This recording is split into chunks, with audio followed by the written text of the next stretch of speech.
بالله من الشيطان الرجيم.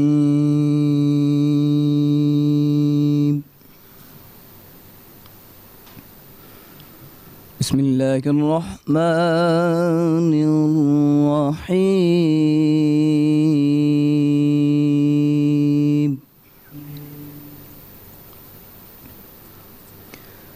شهر رمضان الذي أنزل فيه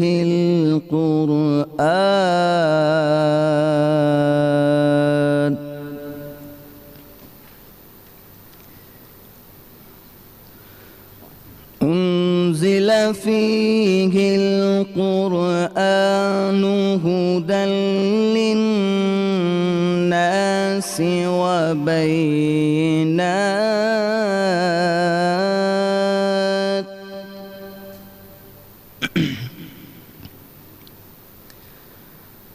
وبينات من الهدى والفرقان.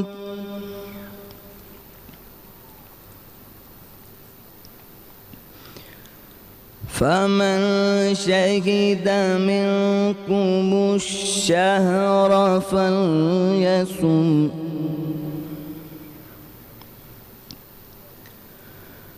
ومن كان مريضا أو على سفر فعدة من أيام أخر.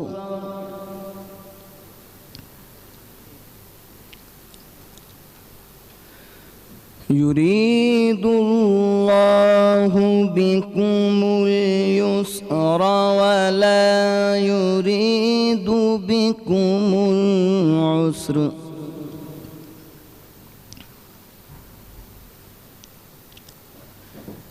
ولتكملوا العدة ولتكبروا الله على ما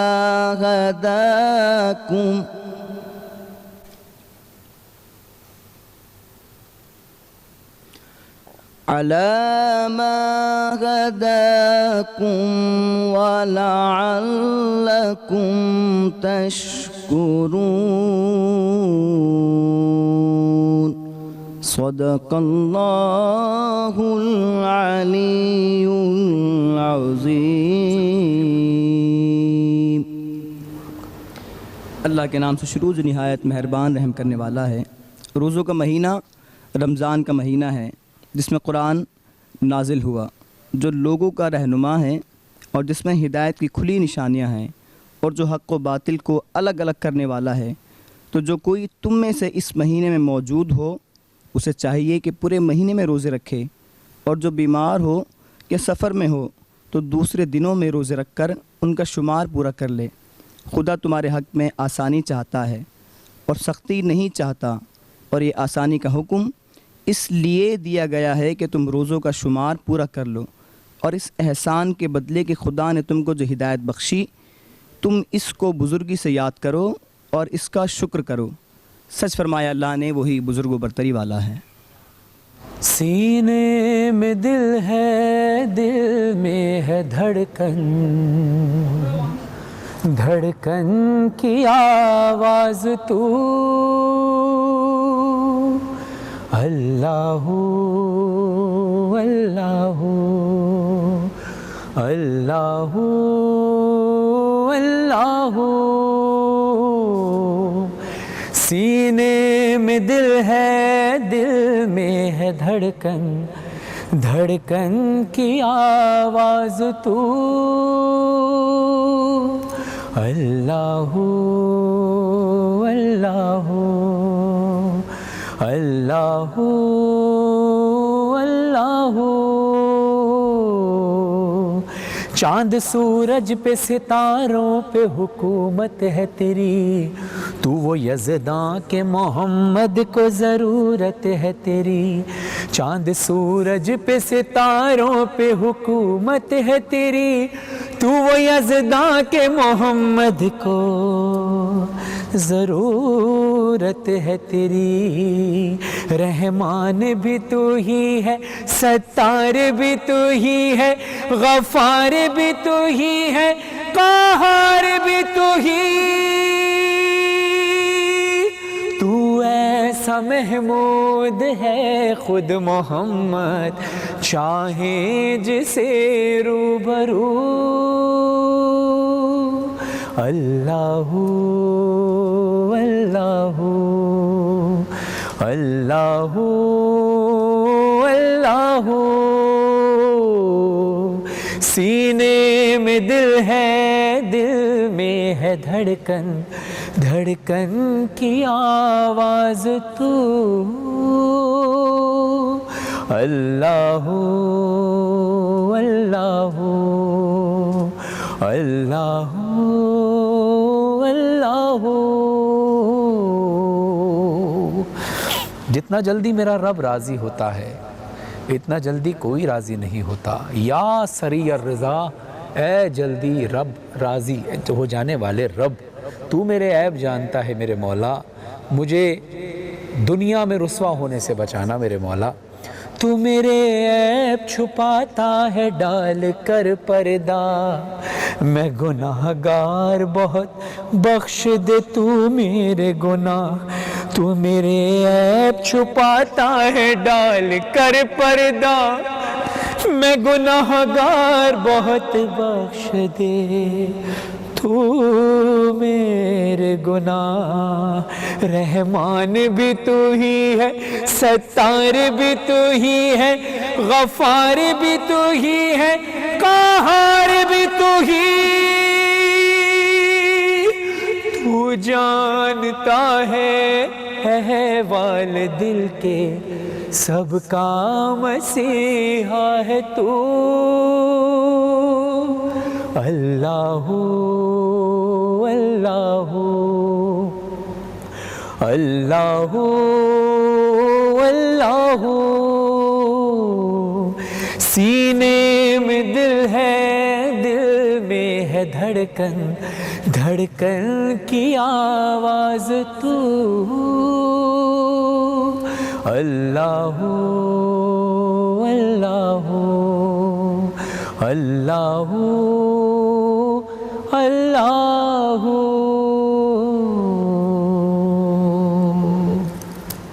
اعوذ باللہ من الشیطان الرجیم، بسم اللہ الرحمن الرحیم۔ تمام حمد ہے اس خالق ازل کے لیے، تمام حمد ہے اس خالق ازل کے لیے، سکون جھیل کو دیتا ہے جو کمل کے لیے، میں ان کے نام سے کرتا ہوں ابتدائے کلام کہ جن کے نام فرشتوں نے بھی سنبھل کے لیے، میں ان کے نام سے کرتا ہوں ابتدائے کلام کہ جن کے نام فرشتوں نے بھی سنبھل کے لیے۔ السلام علیکم ورحمۃ اللہ وبرکاتہ۔ تمام دیکھنے والوں کو سید فرحان علی وارث کی جانب سے سلام پہنچے۔ آپ دیکھ رہے ہیں آج انٹرٹینمنٹ اور آج نیوز کی خصوصی سحری نشریات باران رحمت۔ آج ہم انشاءاللہ رمضان کا تیسرا روزہ اختیار کریں گے۔ ناظرین، جہاں بات آتی ہے رمضان کی تو ابھی قاری نعمان صاحب نے جو قرآن پاک کی تلاوت فرمائی ہے، ہم ان کا شکریہ بھی ادا کرتے ہیں، اور ساتھ ساتھ جو اس قرآن میں ذکر ہے رمضان کی فضیلت کے حوالے سے بھی اور اخلاقیات کے حوالے سے بھی۔ دیکھیے، رمضان اور اخلاقیات یعنی رمضان میں ہمیں اپنے آپ کو صحیح انداز سے، اپنے کردار کو صحیح کرنے کی ایک بہت بڑی اپارچونٹی، ایک بہت بڑا ایک وسیلہ اللہ نے دیا ہے، جس میں ہم اپنی عبادات پر بھی زور دے سکتے ہیں، اپنی عبادات کو اور اچھے طریقے سے اللہ کی بارگاہ میں ہم عبادات کر سکتے ہیں، اور اس کے ساتھ ساتھ اپنے اخلاق کو بہتر بنا سکتے ہیں۔ اور جہاں بات آتی ہے اخلاق کی تو وہاں سب سے بہتر مثال ہمیں ملتی ہے ہمارے پیارے آقا حضرت محمد مصطفیٰ صلی اللہ علیہ وآلہ وسلم کے کردار کی، کہ رسول خدا صلی اللہ علیہ وآلہ وسلم نے جو دین کا لوہا منوایا، اپنے کردار کو منوایا، وہ کس طریقے سے پریکٹیکلی، یعنی صرف رسول نے کہا نہیں بلکہ خود رسول کی ذات سے وہ کردار نظر آتا تھا کہ جو رسول کہتے تھے، اور رسول کہتے ہیں کہ میں، رسول اللہ صلی اللہ علیہ وسلم فرماتے ہیں، میں اپنے لبوں کو جنبش تک نہیں دیتا جب تک وحی خدا نہ آئے۔ تو اللہ کے حکم سے رسول خدا صلی اللہ علیہ وسلم کا جو کردار تھا وہ کردار پہلے تھا، اور اس کے بعد رسول اللہ نے ہمیں تعلیم دی کہ دیکھو تمہیں اخلاقیات کا کس طرح سے خیال رکھنا ہے۔ جیسے ایک بہت مشہور روایت ہے کہ ایک غیر مسلم عورت رسول خدا صلی اللہ علیہ وسلم پر کچرا پھینکا کرتی تھی، یہ وہ گستاخی کیا کرتی تھی، یہ معمول تھا اس کا، اور رسول خدا صلی اللہ علیہ وسلم صبر کیا کرتے تھے۔ لیکن اپنے اخلاق کو کیسے بتایا رسول خدا صلی اللہ علیہ وسلم نے کہ اس کے جب ایک دن اس نے کچرا نہ پھینکا تو رسول خدا صلی اللہ علیہ وسلم نے معلوم کیا آج وہ عورت کہاں ہے جو مجھ پہ کچرا پھینکتی تھی؟ لوگوں نے بتایا یا رسول اللہ آج وہ بیمار ہوئی ہے۔ تو یہ کردار ہے میرے نبی صلی اللہ علیہ وسلم کا کہ خود اس کی عیادت کے لیے گئے، اور جب اس کی عیادت کے لیے گئے تو اس کے دل میں ایمان جاگا، اس نے معذرت بھی کی اور ایمان بھی لائی۔ دیکھیے یہ ہوتا ہے کردار۔ اگر رسول خدا صلی اللہ علیہ وسلم کا یہ کردار ہمارے سامنے، لیکن ہمارے اور آپ کی جگہ ایسا کوئی شخص ہوتا تو شاید ہم اور آپ تو یہ سوچ لیتے کہ اچھا ہوا کہ ہمارے ساتھ وہ بدتمیزی کرتی تھی، اچھا ہوا اس کے ساتھ ایسا ہوا۔ نہیں، رسول نے بتایا کہ دیکھو تمہیں اگر کسی چیز کا بدلہ دینا ہے، جیسے مولا علی علیہ السلام فرماتے ہیں کہ کسی کی برائی کا بدلہ اچھائی سے دو۔ رسول خدا صلی اللہ علیہ وسلم سے ہی سیکھا نا مولا علی نے، یہ کردار تھا رسول خدا صلی اللہ علیہ وسلم کا کہ اپنے آپ کو بہتر بنانے کا طریقہ ہمیں رسول خدا صلی اللہ علیہ وسلم نے سکھایا۔ تو آج ہم اخلاقیات پہ بات کریں گے، اور چونکہ ایک اور میں روایت پیش کر دوں اخلاقیات میں اور کیا چیز آتی ہیں۔ بنت رسول سیدۃ نساء العالمین جناب فاطمہ زہرا سلام اللہ علیہ کا کردار کیا تھا؟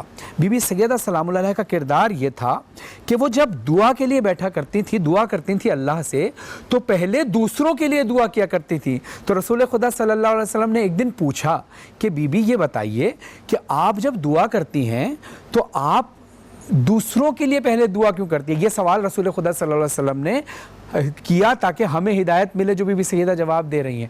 بی بی سیدہ سے سوال کرتے ہیں کہ بی بی آپ اپنے لیے دعا نہیں کرتی، پہلے دوسروں کے لیے دعا کرتی ہے۔ تو بی بی سیدہ سلام اللہ علیہ کہتی ہیں بابا یہی تو طریقہ مجھے آپ سے ملا ہے کہ دیکھیے ہم اگر پہلے دوسروں کے لیے دعا کرتے ہیں، بی بی سیدہ سلام اللہ علیہ فرماتی ہے، اور یہ ہمارے لیے پیغام ہے کہ اگر ہم دوسروں کے لیے پہلے دعا کریں گے تو اللہ ہماری وہ دعا جو ہم دوسروں کے لیے کر رہے ہیں ان دوسروں کی دعا سے پہلے اللہ ہماری دعا قبول کر لیتا ہے۔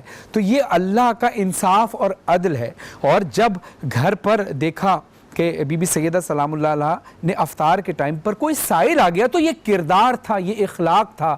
رمضان میں روزہ رکھ رہی ہیں اور کہ اگر کوئی سائل آ گیا تو اپنی افطاری کا سامان اٹھا کر اس سائل کو دے دیا اور شکر کا سجدہ ادا کیا، اے خدا تیرا شکر ہے کہ تو نے مجھ سے یہ نیک کام کروایا۔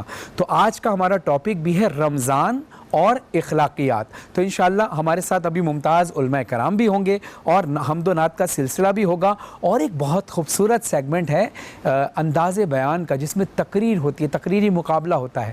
آپ دیکھتے رہیے باران رحمت۔ ہم تھوڑے سے مختصر سے وقفے کے بعد ابھی دوبارہ آتے ہیں۔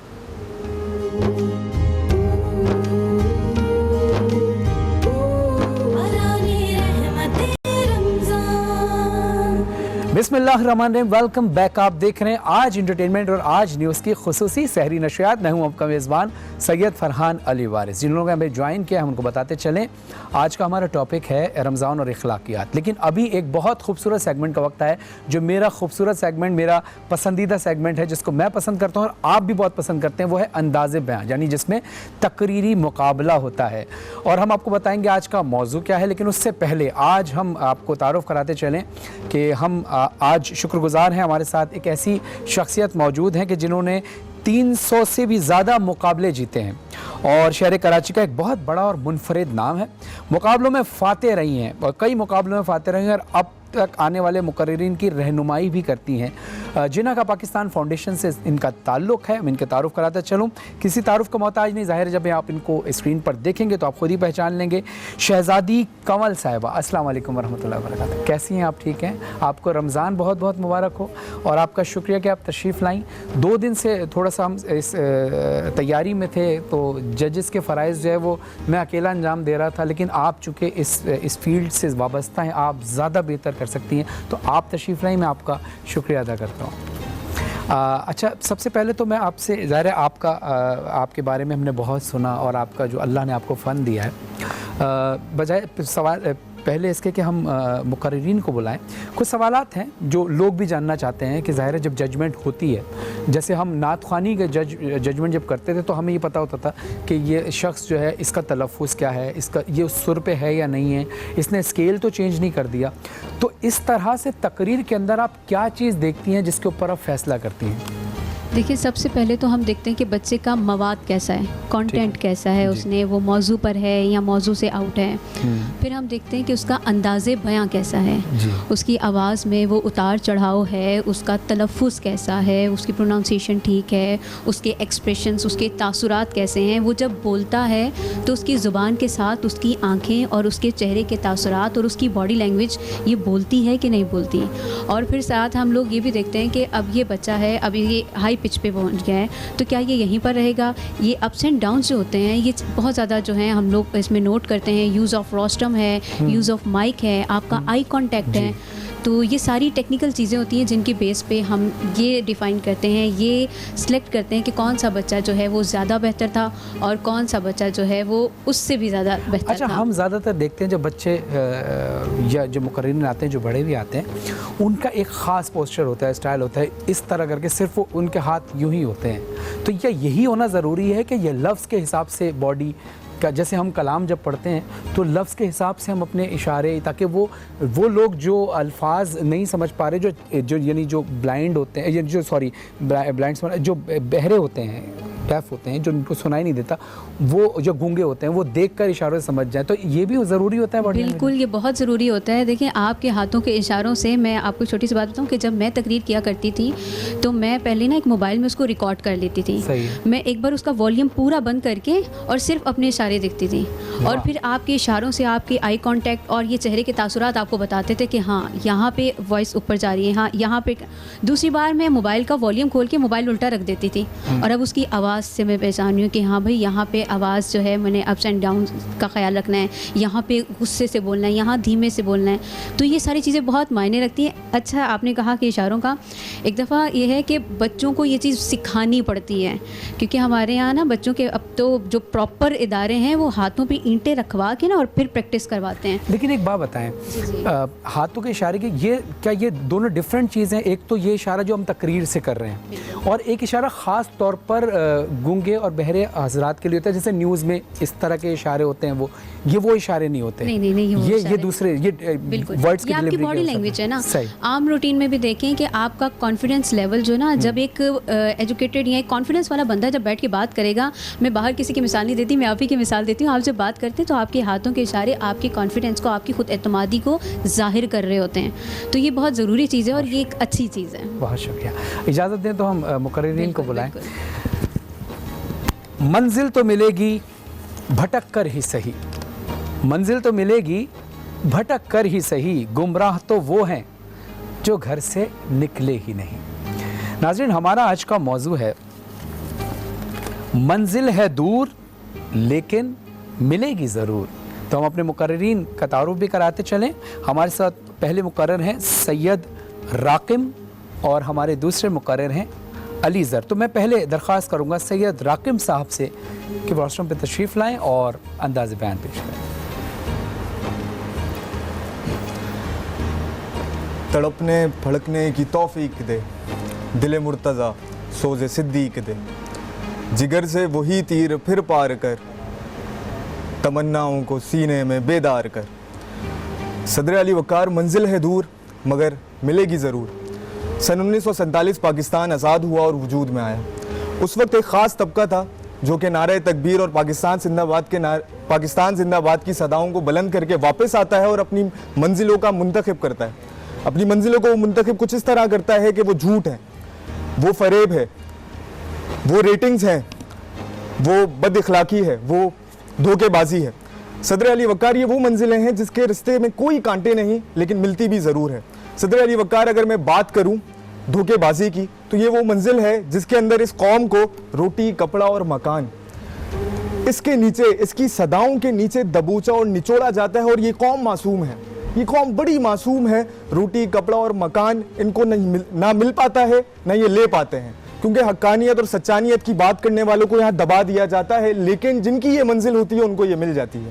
صدر علی وقار، میں اگر نچلے طبقے کی بات کروں جس میں میرا شمار ہوتا ہے، تو یہ وہ طبقہ ہے کہ جو ہر سال رحمتوں اور برکتوں والے مہینے کا انتظار کرتا ہے، رمضان، اور جب وہ آ جاتا ہے، جب یہ آ جاتا ہے تو میں پھل اور سبزی بلکہ ہر چیز کی قیمت کو دگنا کر کے بیچتا ہوں، اور میری منزل ہر 11 مہینے ہے دور لیکن ملے گی ضرور۔ صدر علی وقار، میں اگر بات کروں وحشی درندوں کی تو ان لوگوں کی منزل بڑی کوئی عجیب سی ہے۔ ان لوگوں کی منزل ہے سڑک کے کنارے کھڑی 9 سالہ بچی جس کے ساتھ زیادتی اور قتل ہونا واجب ہو چکا ہے۔ ان کی منزل ہے سڑک پار دور لیکن ان کو ملے گی ضرور۔ صدر علی وقار، اگر میں اس کے بعد اس قوم کی بات کروں، یہ قوم جو ہے بڑے کوئی عجیب سے ان لوگوں کی منزل ہو چکی ہے۔ یہ قوم ہمیشہ جو حقانیت اور سچانیت کی بات کرتا ہے ان کو یہ ذلیل اور رسوا کر دیتے ہیں۔ آج کل آپ دیکھ رہے ہوں گے ایک مولوی کو ذلیل کیا جا رہا ہے ٹی وی چینلز کے اوپر، لیکن افسوس اس بات کا ہے کہ وہ حقانیت کی بات کرتا ہے، ہمیشہ محبت کی بات کرتا ہے، ہر چیز کو ملا رہا ہے، فرقہ واریت ختم کر رہا ہے، لیکن ہم ذلیل کر رہے ہیں،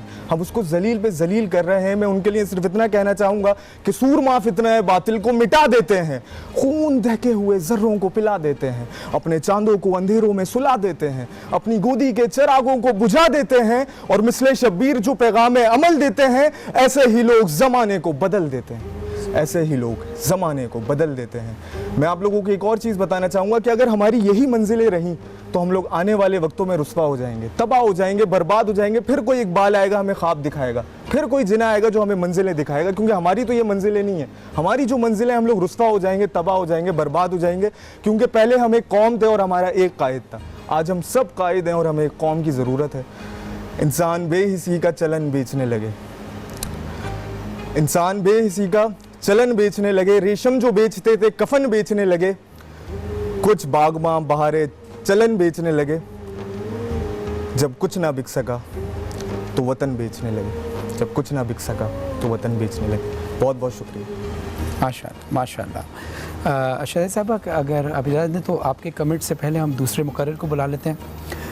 عقابی روح جب بیدار ہوتی ہے جوانوں میں، علامہ اقبال صاحب لکھتے ہیں، عقابی روح جب بیدار ہوتی ہے جوانوں میں، نظر آتی ہے ان کو اپنی منزل آسمانوں میں، نہیں تیرا نشیمن قصر سلطانی کے گنبد پر، تو شاہی ہے بسیرا کر پہاڑوں کی چٹانوں میں۔ ہم اپنے اگلے مقرر کو بلاتے ہیں۔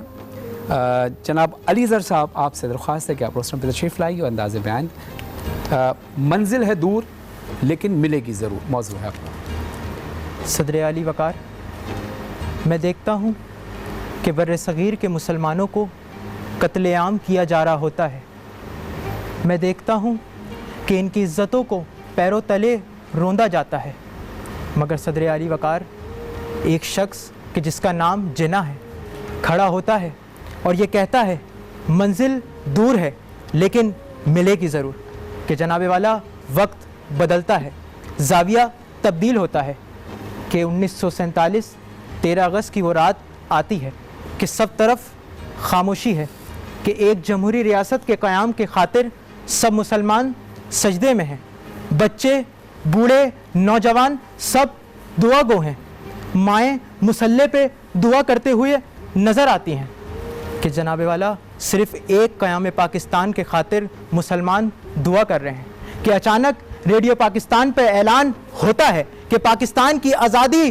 مبارک ہو، کہنا پڑتا ہے منزلیں دور ہیں لیکن ملے گی ضرور۔ لیکن جناب والا، آج ہمیں وقت کی ضرورت ہے، منزل کسے ملے گی؟ منزل کے لیے حوصلہ، یقین، ایمان کا ہونا ضروری ہے۔ اگر منزلیں چاہتے ہو تو آج کے نوجوانوں کا ساتھ دو، کیونکہ یہ وہ نوجوان ہیں جو تعلیمی اداروں سے نکل کے ایوانوں کا سفر طے کریں گے، اور باخدا جب یہ ایوانوں کا سفر طے کریں گے تو پھر منزلیں ان کے قدم چومیں گی۔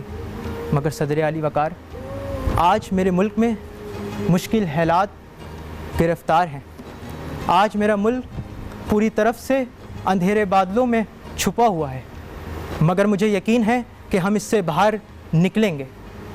مگر صدر علی وقار، آج ہمیں ایک ہو کر، متحد ہو کر، ایک قوم بغیر کسی رنگ، نسل اور مسلک سے بالا تر ہو کے انسانیت کی خدمت کرنی ہوگی، جیسا کہ ظفر عباس، فیصل عیدی اور دیگر ڈاکٹر اور ڈاکٹر اور میڈیکل اسٹاف کرتے ہوئے نظر آتا ہے اور اس کا یہ عزم ہے. منزل دور ہے لیکن ملے گی ضرور. کہ جناب والا جب میں اس ملک کے حالات کو دیکھتا ہوں تو میری نگاہیں اس طرف چلی جاتی ہیں کہ وہ کشمیر کہ جہاں پر جلتے ہوئے صحرا ہو گئے ہیں, وہ کشمیر کہ جس کی فضائیں مسکراتی ہیں, وہ کشمیر کہ جس کے پھول کھلتے ہوئے نظر آتے ہیں, مگر آج وہاں پر موت رقص کرتی ہوئی دکھائی دیتی ہے. وہ کشمیر کہ جہاں پر بھارتی فوجیوں کے منحوس قدموں کی چاپیں سنائی دیتی ہیں جناب والا, مگر مجھے یقین ہے کہ کوئی نوجوان یہاں سے اٹھے گا, نوجوان اٹھے گا اور کشمیر کی آزادی کے لیے حق کی آواز بلند کرتا ہے اور یہ کہتا ہے کہ یہ پاکستان ہمارا ہے اور یہ کشمیر ہمارا ہے اور کشمیر ہم لے کے رہیں گے. کہ جناب والا جب میں دیکھتا ہوں کہ بھارتی فوجوں کے سامنے ایک بچہ کشمیر کا ٹینکوں کے سامنے پتھر اٹھا کر یہ کہتا ہوا نظر آتا ہے, ارے تم ہم سے کیسے چھین سکتے ہو, ارے آزادی ہمارا حق ہے, ہم لے کے رہیں گے آزادی. یہ درس ہم نے کربلا والوں سے سیکھا ہے کہ ہم باطل کے خلاف اپنی گردنیں کٹا تو سکتے ہیں مگر اپنی گردنیں جھکا نہیں سکتے, کیونکہ اگر تمہارے پاس ظلم کے لیے فرعون ہے تو ہمارے پاس صبر کے لیے حسین ہے. تو جس کے پاس صبر کے لیے حسین ہوتا ہے تو پھر جناب والا اس کو منزلیں ملتی ہیں. جبھی تو اقبال نے کہا کہ عقابی روح جب بیدار ہوتی ہے جوانوں میں, انہیں منزلیں ملتی ہیں آسمانوں میں, آسمانوں میں. شکریہ. ماشاءاللہ ماشاءاللہ. میں دونوں مقرر حضرات سے درخواست کروں گا کہ آپ دونوں روسٹرم پہ تشریف لائیں, سید راقم صاحب اور علی زر صاحب. جی شہزادی کنول صاحبہ آپ اپنا فیصلہ سنائیے. فیصلہ چونکہ ہمارے پاس دو پہلے آپ ریمارکس دے دیں, پھر میں نے کچھ چیزیں نوٹ کی ہیں وہ میں کروں گا, لیکن فیصلہ آپ کا کنسیڈر کیا جائے گا جو آپ کہیں گی. پہلے آپ ریمارکس دے دیجئے, اس کے بعد میں کچھ ریمارکس دوں گا, اس کے بعد فیصلہ آپ کریں گے, جو آپ نے فیصلہ کرنا ہے وہ مانا جائے گا. ٹھیک ہے جی. اچھا جی, بات یہ ہے کہ ہمارے پاس کانٹینٹ تھا, ڈیلیوری تھی, باڈی لینگویج, پروناؤنسیشن تھا. ہمارے جو علی رضا ہیں ان کے 3-4 آپ کے جو ہے نا وہ تلفظ کی غلطیاں ہوئی ہیں. باقی علی سر یہ سیکنڈ راؤنڈ تو ان کا مواد مجھے بہت زیادہ پسند آیا, کیونکہ ہم منزل جو ایک لفظ ہے نا وہ بڑا پازیٹیو ایک ہمارے لیے لفظ ہے کہ منزل ہم اس کی جد و جہد کرتے ہیں, اس کو ڈھونڈتے ہیں, اس کو تلاش کرتے ہیں اور جس کو مل جاتی ہے بڑا خوش نصیب ہوتا ہے. نو ڈاؤٹ راقم بھی بہت اچھا بولے ہیں, لیکن لفظوں کا چناؤ اور لفظ کو لفظ سے جوڑنا یہ بڑا معنی رکھتا ہے. تو میرے پاس جو دونوں ویسے اچھے مقرر ہیں, میں ان کو پہلے بھی بہت بار سن چکی ہوں, لیکن آج جو ہے وہ علی رضا جو ہیں علی زر شاہد جو ہیں یہ میرے پاس فرسٹ پہ ہیں. ٹھیک ہے, فرسٹ تو ہے علی زر. میں اب بس اپنے صرف ریمارکس دوں گا جو میں نے نوٹ کیا. آپ کا مواد بہت اچھا تھا علی زر, پرفارمنس بھی اچھی تھی, اور علی راقم صاحب کو میں صرف ایک مشورہ دوں گا, اور یہ صرف اس کو آپ میرا اعتراض مت سمجھیے گا, ایک مشورہ ہے, اور ظاہر ہے آپ جان بوجھ کر ایسا کچھ نہیں ہوگا. جو مجھے فیل ہوا, ایک تو جب آپ نے لفظ استعمال کیا نا کہ یہاں بچیوں کے ساتھ زیادتی واجب ہو گئی ہے, تو واجب کی جگہ آپ یہ کہتے ہیں لوگوں نے معمول بنا لیا, کیونکہ واجب کی ڈیفینیشن کچھ اور ہے. ٹھیک ہے, ایک تو یہ. اور دوسری چیز جو آپ نے ذکر کیا کہ مولانا کو ذلیل کیا جا رہا ہے, تو یہاں لفظ ذلیل نہ کہتے ہیں, یعنی آپ یہ کہہ سکتے ہیں ان کے ساتھ کوئی زیادتی ہو رہی ہے یا کچھ ہو رہا ہے, کوئی لفظ دوسرا نہیں, کیونکہ وَتُ عِزُّ مَن تَشَاءُ وَتُ ذِلَّتُ, کوئی انسان کسی کو ذلیل نہیں کر سکتا, عزت و ذلت دینے والا اللہ ہے. تو جہاں مولانا کا کسی کا ذکر ہو, کیونکہ مولانا کی نسبت دین سے ہوتی ہے, تو ان کے لیے کوئی, اگر آپ یہ سمجھتے ہیں کہ کسی مولانا کے ساتھ کوئی زیادتی ہو رہی ہے تو اس کا کوئی لفظ دوسرا چن لیتے. میں یہ سمجھتا ہوں کہ ایسا ہونا چاہیے.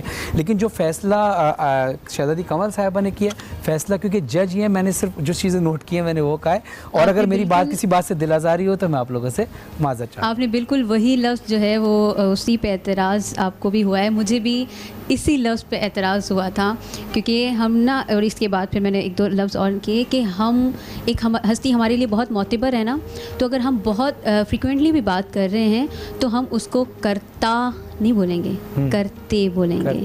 ذلیل ہوتا نہیں بولیں گے. پہلے تو یہ کہ لفظ کا میں نے کہا نا کہ چناؤ تھوڑا سا تھا کہ محنت تھوڑی سی کر لیتے ہیں, یا وہ شاید جلدی میں. آج کل ہماری زبان اس طرح ہو گئی ہے نا کہ ہم بہت سارے باہر جو گلی میں الفاظ ہم بولتے ہیں وہ یہاں پہ.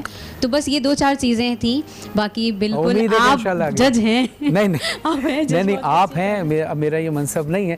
میں تو صرف جو میں اپنی کم عقلی سے جو میں دیکھ پاتا ہوں, کم علمی سے بتا دیتا ہوں. فیصلہ تو ظاہر ہے آپ کی فیلڈ ہے, آپ کر سکتے ہیں, لیکن ہم شکر گزار ہیں علی راقم صاحب کے اور علی زر صاحب کے. آپ کو ماز جی کی طرف سے اور WB ہمانی کی طرف سے یہ گفٹ ہیمپرز دیے جا رہے ہیں. میں چاہوں گا کہ آپ یہ گفٹ ہیمپرز لیجئے, کیونکہ معذرت چاہتا ہوں سوشل ڈسٹینس کا قانونی طور پہ تھوڑا خیال رکھنا. آپ وہیں رہیے تاکہ یہاں سوشل ڈسٹینس سے آپ اپنی یہ گفٹ لیتے رہیے. یہ WB ہمانی کی طرف سے اور ماز جی کی طرف سے آپ کو یہ گفٹ ہیمپرز ہے. علی راقم صاحب سے درخواست ہے کہ آپ اپنے یہ تحفہ جو ماز جی کی طرف سے ہے یہ آپ قبول فرمائیے, اور یہ WB ہمانی کی طرف سے یہ گفٹ ہے یہ قبول فرمائیے. اور ہم آپ کا شکریہ ادا کرتے ہیں دونوں صاحبان کا, اور امید کرتے ہیں کہ اللہ آپ کو اور ترقی دے گا انشاءاللہ. اللہ سے دعا ہے. اور شہزادی کونین صاحب, شہزادی میں معذرت چاہتا ہوں شہزادی صاحبہ, شہزادی کمل صاحبہ, آپ تشریف لائیں اور آپ کا بہت بہت شکریہ, آپ نے وقت دیا. امید ہے کہ آپ بھی آئندہ بھی ان مقررین کی رہنمائی کے لیے تشریف لائیں گی. ناظرین اب مختصر سے وقفے کا ٹائم ہوا ہے.